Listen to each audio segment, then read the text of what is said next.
Corey, if you'd like to introduce yourself first. Hey everybody, well I'm Corey, I'm 27, I play left mid. Would like to list some previous clubs? Previous clubs, we've had Kidderminster, I'll give you some because there's a few. We've got Kidderminster, Grays Athletic, Coggeshall, Haybridge, Whittam Town, I've had Bohemians in Ireland, Drogheda United and Correy Rangers up north. And what team do you support? I'm a Liverpool fan, massive Liverpool fan. And what is your favourite ever player? Well, I could be biased because I'm a Liverpool fan and say Steven Gerrard, but it would have to be Lionel Messi. I think he's just absolutely amazing. So you started out in Ireland. What was the difference you found between Irish and Northern Irish football compared to English football?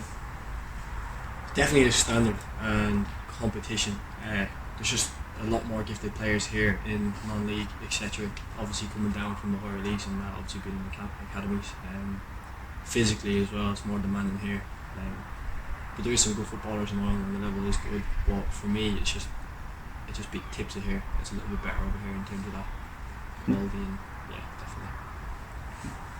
definitely. So you have previous Step 2 experience with Kidderminster Harriers. How was that for you? Yeah, overall, I enjoyed the experience. Obviously being full time, it was good. Decent bunch of lads up there, and obviously I played under 3 different managers in that season. So it was all completely like different experiences. So overall, obviously the position in the league we finished wasn't ideal last season, being full time. But overall, no, I really enjoyed the experience. Fans were great. And obviously there was an average of 15 to 2,000 a week, and they were always on it. So it was good. It was a great experience. What was your personal best season as a player for you? Oh, that's a tough one. I'd probably have to go back to when I was a little bit younger. Playing in Ireland, I was scoring lots of goals. I was called into the Irish team. I played for the Northern Ireland Amateurs as well as the university team. We travelled to Russia, played in the competition and that over there. All around that season, scored a lot of goals, and obviously getting international experience is really hard to beat. So for me, I'd probably have to say that tips everything, only because it was international involved in that whole season. So yeah, I'd go back there, yeah, 100%. What is the best ground you've ever played at, and what is the worst ground you've ever played at? Best ground. Actually, you know what? I played at Windsor Park in Northern Ireland. Obviously, that's the international team as well as Linfield. The pitch was immaculate. Obviously, I played in a few other good grounds as well, but I'd say Windsor Park probably tips everything I've played on at the minute. And the worst? The worst, I'm sorry I have to say this, but when I played for Grays at Aveley, it was their grass pitch. Right. And if you want to say grass pitch, that's take that with a pinch of salt, because there was probably more muck than there was grass. But no, I'd have to say, I'm sorry, but that's the worst pitch I've played on, I'd say. Alright. What is the best player you've ever played with, and what's the best player you've ever played against? I've played with a lot of talented lads, but I would still say to this day, I've played with a lot of ex-internationals. I've played with internationals that are present in the international team. But Kenny Beanie, I played with him at Grays Athletic, and he was both feet. He just commanded midfield. He's just so class on the ball. Yeah. I'm not even sure he realised how good he actually was, but he's probably the best player I've played with, 100%. And against? I can't pronounce his name. I can just remember him. He played for Russia. Yeah. He was an international footballer. We played against him in Russia, and I know he played for a team in Russia, and he appeared in the Champions League against Chelsea a couple of months after we played him. He was a striker. Obviously his name is Russian, so I cannot give you his name. Understandable. But he was a constant threat. He was quick, he was strong, he finished top scorer in the competition. He was just an unbelievable striker. I can't give you his name, but he was quality. So you were recently involved in the Good Cup run with Bishop Stortford as they reached the first round, and you also played on live TV in the fourth qualifying round. What was that like for you, whole experience? Oh, on a personal note, it was an unbelievable experience. Just to be able to tell everyone back home I was playing on BT in the FA Cup. Yeah. I mean, that's something you dream of as a kid. To play in the FA Cup back in Ireland, Yeah. that's all you talk about and stuff like that. And to be on TV and on BT playing in that cup competition was an amazing feeling for myself personally, and to have all my family and friends back home watching, supporting, it was great. So obviously I'd thank Bishop Stortford for that this season, that I could be involved in that football. Yeah. So, recently signing for the club, how much had you actually heard of Braintree, and what were your first impressions when you got it? Obviously, when I first came to to England, Braintree were a team in the Conference Prem, and they were pushing for league football. So I knew that they were a very, very good side. I'd never had any previous to really look into the club in terms of that, and obviously this all came out of the blue. So I didn't have enough time to really look into Braintree's history as a club. But I know when I first came here, they were a good club. They had good fans, and they were really pushing for the league, league football. So I always knew Braintree were a good club, 100%. Yeah. So you've crossed paths with manager Ryan before. So what's your history of Ryan, and what made you eager to work with him again? Well, Ryan was actually the person who brought me to England.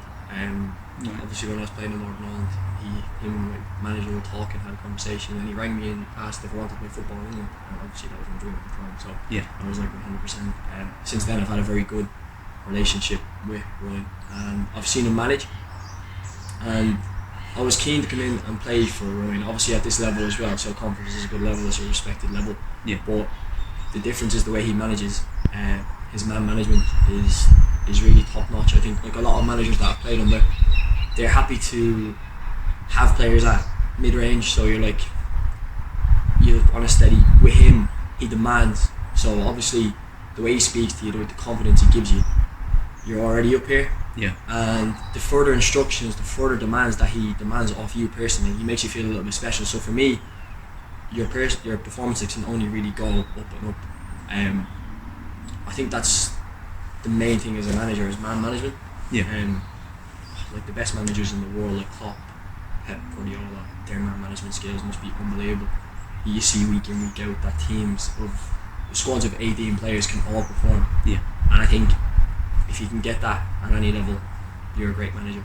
And I feel Ryan, he can do that with players. He can make 18 players feel special, feel completely part of the club, and that's why the performances as of late have been great. The lads that have come off the bench have been quality, and it's that man management skills for me. It's quality. It's great to play with him. He's just a very, very good manager. Very good manager. So you grabbed a goal on your debut and got a win with a brand new side that hadn't even played a single game together. What was the feeling after that with everyone?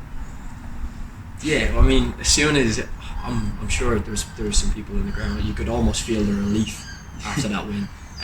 Obviously, I wasn't here for the first 7 games, but when I played that game, when we won, I could feel the relief around me. And to get that win on my debut, obviously scoring the goal, that was an incredible feeling. I got man of the match, and I think I got put in the team of the week. So it was like the perfect week. Good way to make it start, football. But I think everyone underestimates there was 8 new lads in that team. Mm-hmm. Like nobody knew anyone. It was literally just thrown together, wasn't it? Literally thrown together, and it was everyone's first game. It was Ryan's first game, all the players, and I think we played like a team. Yeah. And for me, that's probably the biggest achievement of all. We came in, we played like a team, we got 3 points and a clean sheet. Yep. And I think straight away we send out a statement that things have changed and we're ready for a fight, 100%. Yeah. What do you think are your best strengths as a footballer?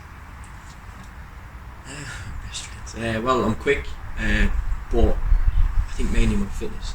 I can just keep going. Yeah, we certainly saw that in the first game, running up and down. I believe in hard work, and I think if I don't work hard, I'm selling out my mates, my football mates, my teammates. I just like to work hard for myself, for the team, and for the gaffer. Obviously, the rest that comes with it, from scoring, if I'm assisting, that's all bonuses. So yeah, I'd like to say hard work is probably my biggest strength. What difference does it have for you as a player to play in an empty stadium compared to one with fans in? I think only the main difference between empty and fans is everyone's on a level playing field. Like you see so many FA Cup results, and there's a lot of shocks this year, and I honestly believe that's because there's no fans in the ground, and it literally comes down to football and who wants it more.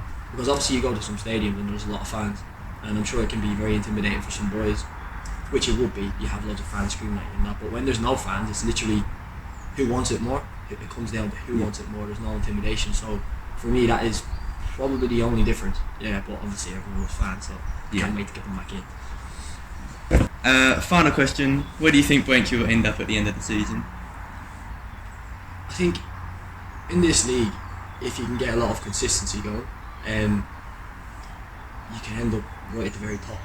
And I think if we can continue the way we've started, I reckon we can surprise a lot of people this season and really push up the league. And I know we're all ready for a fight, so we want that to happen. We want to push as high as we can in this league and just hopefully surprise a few people along the way. Thank you for talking today. Thank you, absolute pleasure.